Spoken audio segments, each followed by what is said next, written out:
I have been waiting so long to get my hands on this 2025 4Runner. I mean, just look at this thing. This one you see right here is the Trailhunter. Arguably the coolest trim level of the new 4Runner. We've been waiting a long time for a redesign. The outgoing design was well over a decade old, and I think what they did with this one was very tasteful and won't piss off too many old 4Runner fans. You know, people always throw a fit when they redesign a car.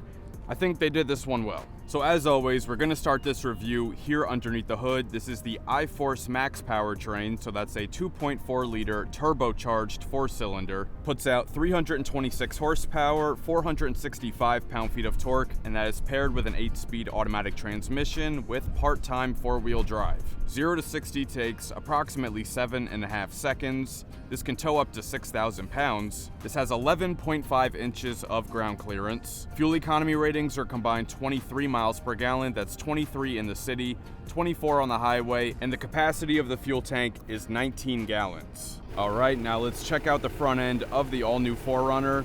We have Toyota spelled across here in gold, so that's really cool. Kind of like, you know, desert style color. You got this split grille with really wide openings, and you can see how fully functional the openings are there. We have a really cool lighting setup here at the bottom. We have these lighting elements down here made by Rigid. We have 2 fog lights and an LED light bar. So you can see the fog lights are yellow. You can actually change the color. You can make them yellow or white. And then you have this white LED light bar there going across the middle. And now for the headlights. As you can see, we have this amber LED daytime running light, also doubles as the turn signal. I think the amber looks a whole lot cooler than the white. And then we have these 2 projector beam LEDs. That one's the low beam and that one is the high beam. And you can see we have some Trailhunter accents right there on the bottom of the housing, and then also on the other side as well. You can see we got a forward-facing camera, and we do have a skid plate down at the bottom and some towing recovery hooks down there as well. Like I said before, this has 11.5 inches of ground clearance, so that's pretty good. You can see we got some parking sensors here on the front. Now sure, you have a lot of airflow that can go into the engine, but then you have the snorkel.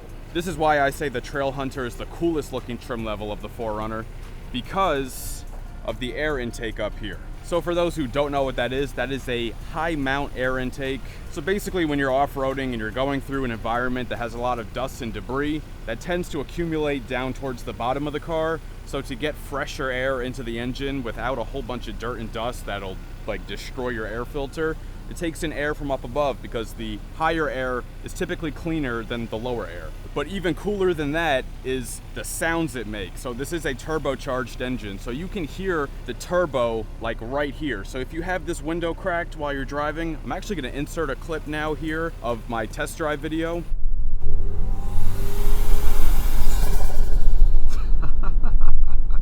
Yeah, so that's how it sounds pretty much every time you put your foot down on the gas pedal. Really cool. All right, so now on the side of the car, we have these flat black power folding mirrors with LED turn signal indicators. We got flat black on the door handles. This is meant to look rugged. You know, this is the type of vehicle where that's appropriate. We got flat black on the B-pillar. We have these really, really robust looking ARB roof rails up top. Real metal, nice and sturdy, plenty of different things you can put up there. You can see how giant these wheel arches are. You can see the frame right through there. That's a body on frame SUV.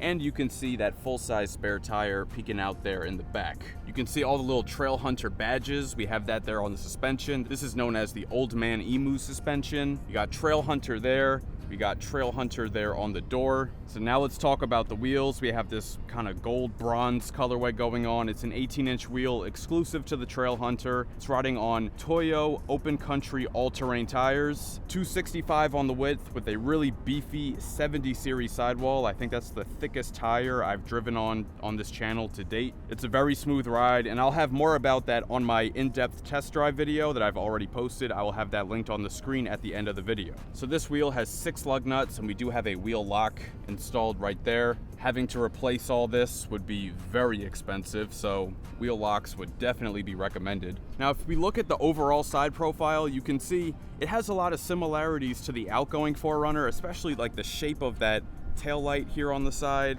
and the overall shape of the front end too, I'd say, is very reminiscent of the outgoing model. And I think it was smart for them to do that. They basically just took the outgoing design and modernized it instead of trying to completely revolutionize this thing and just make it totally different from the ground up, because Toyota knows their customer base. They know what they want. They want their 4Runner to look like a 4Runner, and this 4Runner looks like a 4Runner. Now, my only, I guess, complaint on the exterior would be this right here. So this is made of metal, and this is here to protect the side of the car while off-roading, just in case you're up on a rock, you come down suddenly, and maybe there's something sticking out right here. There is a camera system that I'll show on the interior that keeps an eye on this area to make sure you don't hit anything, but that's there kind of as a safety net. But the reason I'm not a huge fan of it is because it creates an awkwardness with the step-in height, because you can't really use it as a running board, because you can see, I mean, you can, but you can easily roll your ankle. You can't really fit much of your foot on there. And the vehicle is somewhat high, so getting in is a little bit awkward. On this passenger side, there's a little grab handle right here. There is none on the driver's side, however, so minor complaint, but that's just one thing I guess I noticed in this week with the car. All right, so now back in the rear, this is where we get the cool stuff. So we get these new LED taillights that look really cool, especially from the side. You have all these little thin lines going through it that really pops at night. And then you have your LED turn signal, which is red, not amber. We have a red turn signal, and then the reverse light in white is right underneath. It's a nice compact taillight housing, clean, not too much going on, and like I said, still somewhat reminiscent of the old one, but modernized. We have blacked out badging here in the back, 4Runner. You got your Trailhunter badge and the iForce Max badge. We do have a towing hitch, like I said before, 6,000 pound towing capacity on this Trailhunter. We got these two cameras here in the back. One is for the backup camera, the other is for the digital rear view mirror. Toyota spelled across again, nice and thick on this black piece here. Now you're probably noticing these two buttons here. And if you're familiar with 4Runners of the past, you know this is one of those things that makes a 4Runner a 4Runner, is the power window here in the back. So if we press and hold that down arrow, that back window goes down. Really cool thing to have. You can either just use it to throw something in quick without having to open up the thing, or if you just want to cruise with your windows down, it's perfect. Although out on the trail with all the dust, maybe wouldn't recommend that. And then to put it up, just press and hold again, and it goes right up. We also do have a wiper for this back window. It's tucked in at the top, so that keeps this looking nice and clean. And overall, it's just a really good looking vehicle, especially in this Everest color. Not exactly a turquoise, it's a green, but it's also kind of blue. I don't know, is it more blue? I guess it's more blue than green, but it's just different, and it's a really nice color. I don't think the video does it justice. I think you got to see it in person. Really nice color. And now finally, let's head back into the cargo area, because there's also a lot of stuff back here too. Don't mind my shopping bag, but this is a hybrid, so you know all the components of the electrical stuff is underneath there. We have only just this tiny bit of storage underneath. You can see we have our ball mount assembly for the towing, and I'm not sure what's in those boxes, but we have all this LED lighting. That might be incandescent, but that's certainly LED on both sides. We also have these lights up here underneath the hatch. I think those are an accessory. But when you check out the connectivity in the back, we have a full-size 120 volt outlet there. And then over here, we have a 12 volt, and we have two USB-C ports. We also have a built-in air compressor back here as well, so that's what this is here, but just really useful stuff that this thing comes with. Now, other trim levels of this can be optioned with a third row, but this one only has two. Personally, I think it makes more sense for the size to only have the 2 rows. It gives you a lot more cargo space in the back, but I think the 3 rows is just a bit cramped. So the way you see it here behind the second row, 42.6 cubic feet of storage. Now, we don't have any handles in the back here to drop the second row seats, so we do need to drop them from over here. Here's the lever.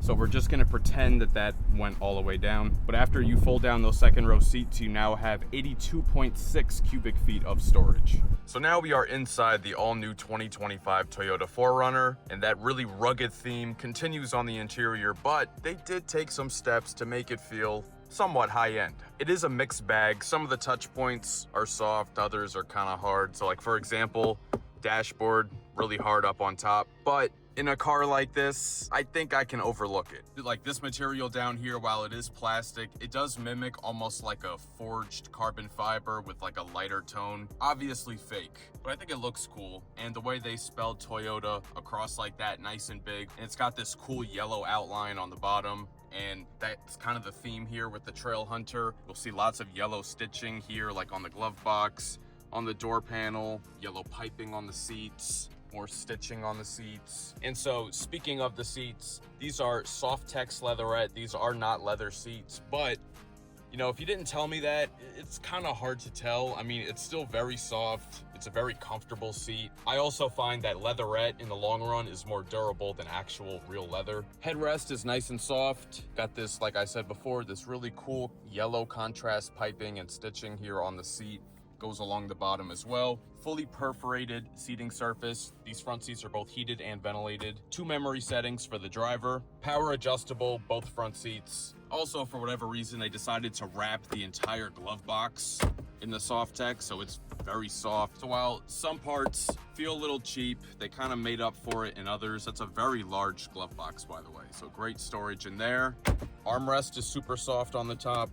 And inside, well, that's a little bit of a letdown. Very small on the inside, but you have the drivetrain running underneath. But we do get some other storage compartments, like right here in the dash. Let's take a look at the door panel. We have 2 tiers of storage. You have like 2 cup holders built in there, a little more storage there. As you can see, they incorporated a lot of really rigid looking design elements. Got that nice Trailhunter badge right there. More Softex leatherette on the upper, very soft here on the upper and on the side panel and on the armrest. We got the yellow contrast stitching. This interior color, it's kind of like a grayish blue. Up top here, it's just black stitching. But overall, most of the touch points that you actually come into contact with feel fairly premium. So the design of the outgoing 4Runner was over 10 years old. So now we have a new steering wheel, even though I wouldn't necessarily call this new. It's current, but it's not new.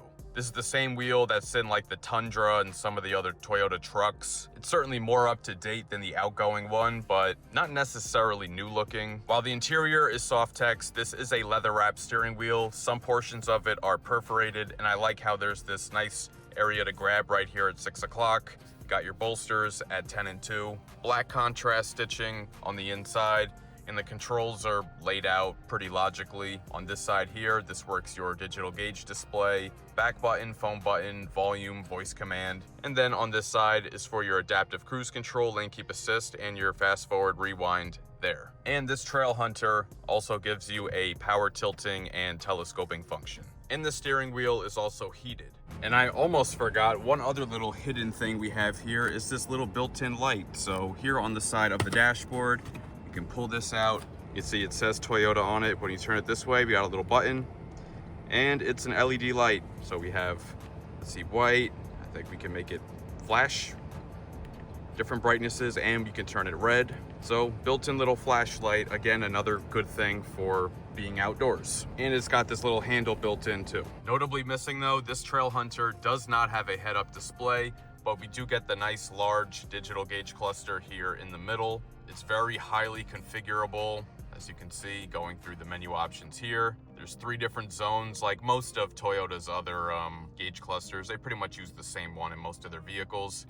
I'm just gonna quickly go through here. I'm not gonna read them all off, but just so you don't get bored. I always do this in my videos, but let's see, if we go through, you can see all these different options you can have it display. You know, 3 different things all at the same time, so it's very useful. Now, the centerpiece of this interior is this kind of ridiculous looking 14-inch infotainment touchscreen, and just for reference, like my laptop screen is 14 inches, so that's kind of crazy. Not that it's necessarily a complaint, but in my opinion, it's like comically big. This is the same screen that's in the Toyota Tundra. I did a video on that sometime last year. But between that and this is the first time I've ever seen CarPlay display 3 rows of icons. I mean, this is like ridiculously massive. It's cool though, but I do feel like it may be just a little bit distracting. But aside from that, it works great.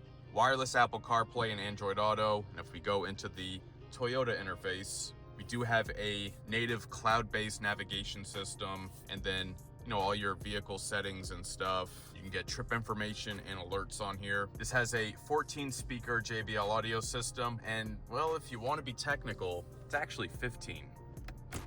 Something the 4Runner's been known for in the past is the removable portable JBL speaker. So if you're out camping, want to put on some tunes, here you go, built-in JBL. Or if you're just out and about, anywhere you go, pretty much, you just have a Bluetooth speaker right there ready to go.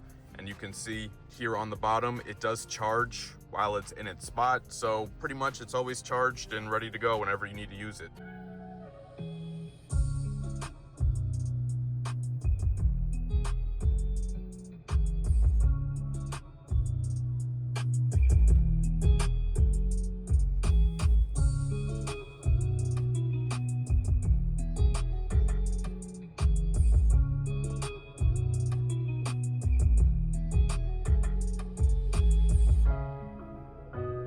So the JBL, I think sounds pretty good. It can get pretty loud without getting distorted. Clarity is pretty good, good power. Sometimes the higher volumes rattle the door panel a little bit, but I guess that's fairly common. So really, no complaints for me. I think it's a good system. The audio system definitely gets some brownie points for that Bluetooth speaker. I think the most impressive part of this screen is actually the built-in camera system. So if we go down here on the console to the camera view, so we have this 360, which it shows somewhat of your surroundings, but that's not really the best part. If I throw it in reverse, you can see all these different camera views here on the bottom.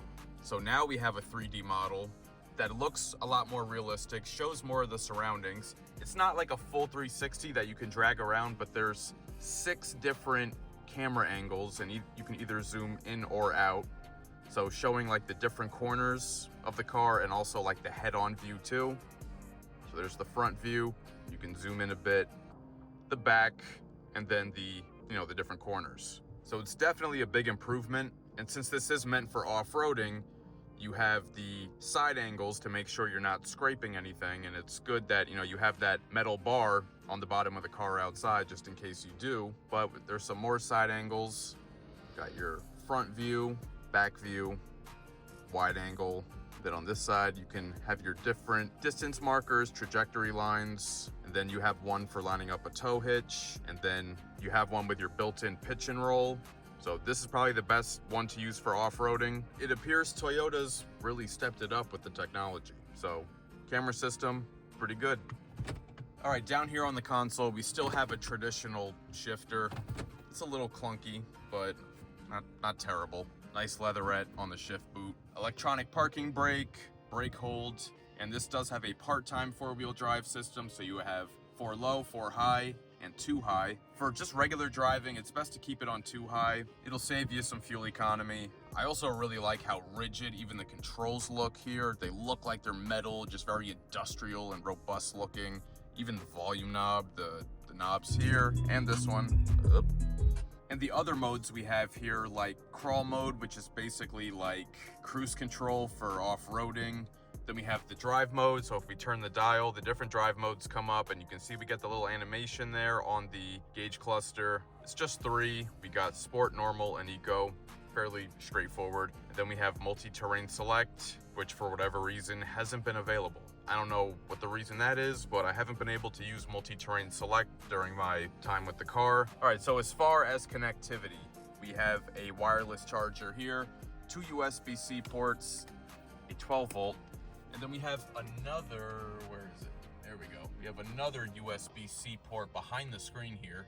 That one, I guess, is supposed to be used for like accessories that you might have mounted on the on the windshield, like a dash cam or a speedometer, whatever. I mean, that combined with all those outlets in the back, there's a ton of outlets here in this car. Up above, we have a digital rear view mirror, but unfortunately, no moonroof. So now I'm in the back seat right behind where I'd have the driver's seat adjusted for myself, being 6 feet tall. Got some room to spare here, maybe about 3 or 4 inches. Looking over here on the door panel, still that same nice soft upper, the Softex leatherette. We do have a built-in cup holder, a small little storage pocket there, and a little tweeter speaker for the JBL audio system. We do get pockets behind both seat backs. Big fan of that. And then down here in the center, we have 2 air vents. 2 USB-C ports, and another full-size 120 volt home power outlet. In addition to the ones in the cargo area, I mean, there's like I said, a ton of outlets in this car. So if you're taking this thing camping, you can bring all your devices and you can keep everything charged. Okay, in the center, we got the armrest here, folds down. That's also really nice and soft, and 2 cup holders. MSRP of this 2025 Toyota 4Runner Trailhunter with all its options is $69,578. Big thank you to Toyota for sending me the all-new 4Runner to keep for an entire week so that I can give you guys the most thorough review possible. So please let me know your thoughts on the new 4Runner down in the comments. If you enjoyed this video, please share with a friend and subscribe. It'll really help the channel grow. Hit the notification bell so you don't miss any new videos, and be sure to follow @Optical Automotive on TikTok and Instagram, and check out the page on Facebook. Thank you so much for watching, and I'll catch you guys later.